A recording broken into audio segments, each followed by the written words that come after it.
everybody. This is Andrew Davis alongside my co-host Chris Branch, and we are the In a Nutshell podcast where we talk about generative AI, marketing, and really how it affects the everyday person.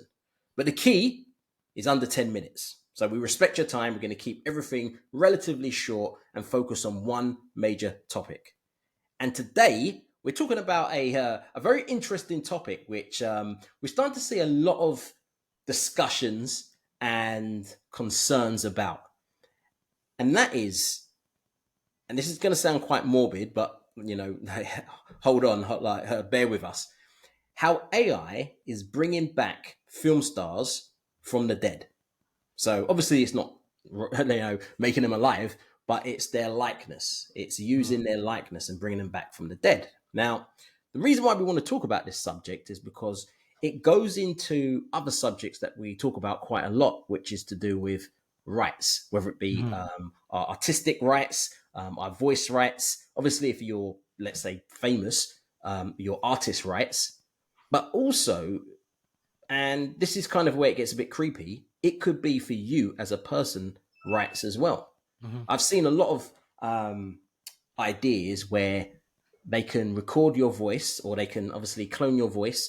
You've passed away, and they can read your voice in a storybook to your kids. This is kind of like where we're going. And I don't know whether or not it's a good thing or a bad thing, or it's a, what is happening, get on with it thing. What do you think, Chris? I think there's definitely going to be law in the future that is more protective towards your rights.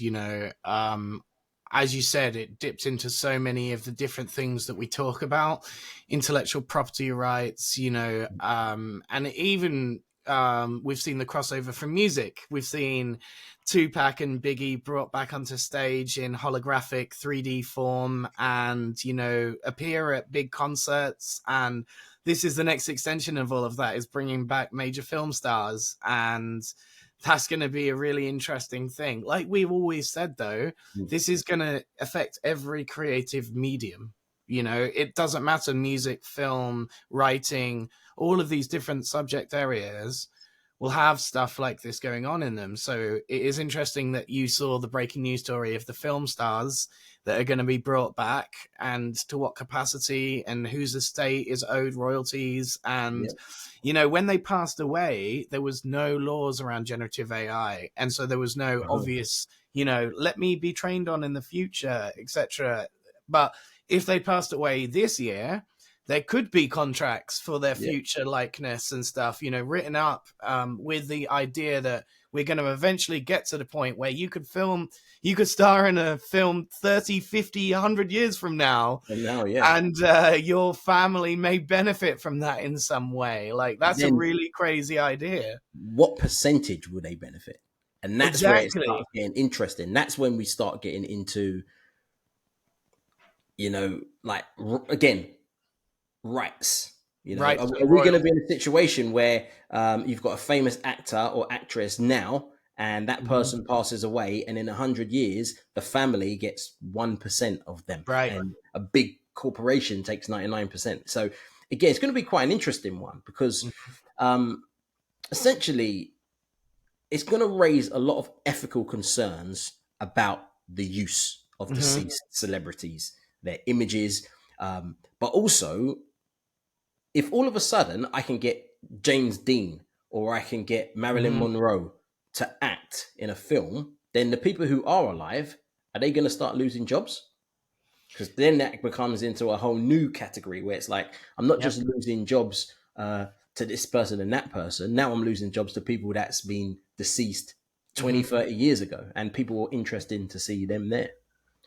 So, well, the thing that screams the most interesting thing to me as a creative is, obviously, when I'm alive, I can have some say in this stuff. For example, if someone wanted to use my likeness, then I would be able to sign off that that is coming from my tone of voice whilst I'm alive. But after I'm dead, essentially, who's going to make those creative choices on behalf of my personal brand or whatever it is? Is my kids going to be allowed to do that? And they won't know exactly. So it's like, once that threshold, that morbid threshold, as you said, has been crossed, essentially, as you said, it could be enterprise film companies just using big names in order to sell more movies without them having any creative control of how they're used or stuff like this. The other thing I want to know is similar to music. After someone has passed away, you go into the public domain. After a certain amount of years, your music just becomes public domain. And how long before someone's likeness will become public domain, if ever?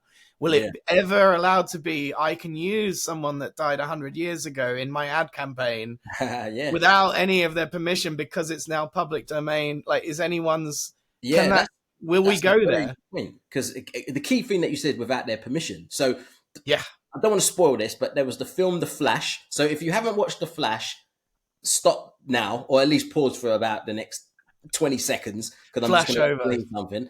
Flash over. But there was a bit at the end where I think he ran back in time and brought back the Christopher Reeve Superman. Now, this is the Superman I grew up on, like the Superman from I think the 80s or the early 90s. And he brought him back, even though for a slight bit, but obviously it was all AI generated, and it was a nice touch in the sense that I was like, oh, wow, that was quite smart, but especially because of they brought back other Batmans. But again, it's like, okay, well, if you can do this now, what's it going to look like in 5 years? And how legally and ethically is it going to be dealt with? And that is where I think it's going to be quite interesting. From a commercial point of view, if I was an artist, I'll be somewhat excited, somewhat scared. But I would see the way I can extend my reach as an artist, if that makes sense. Extend what I can do. I think that's a really good point, mate. I think some artists, as we've seen with the voice modeling in music, like Grimes, is quite pro this stuff, whereas others aren't. They're very protective over their own IP for very good reasons, as we know. But others might see it as another distribution platform and one of the future that's growing ever bigger, and so might encourage stuff like this. What I would love to see, and I want us to wrap it up, obviously, in the next couple of minutes, but if in the space of, I don't get so involved in Web3 and different blockchain stuff, but what's very interesting is that these smart contracts within that technology, you can essentially have every time this is resold, donate 10% to charity and stuff like that. And they're sort of in the terms of the person who's the creator. And then it's on the ledger of blockchain and you can follow up, and it's even a way to pay royalties and stuff. So hopefully that sort of technology may make this possible, for it's almost extending your will. Exactly. So it's like adding to your will and say, look, this is what it is. But but again, it's still that I could go for this role, but instead they've gone for Tupac Shakur, and that's the thing. It's like Jay-Z had this line and he said, they're talking about who's the greatest. And he goes, Hove's got flows, but he's no big and puck. Hove's got flows, but he's no big and puck, but he's close. But how do you expect me to win when you got me fighting ghosts?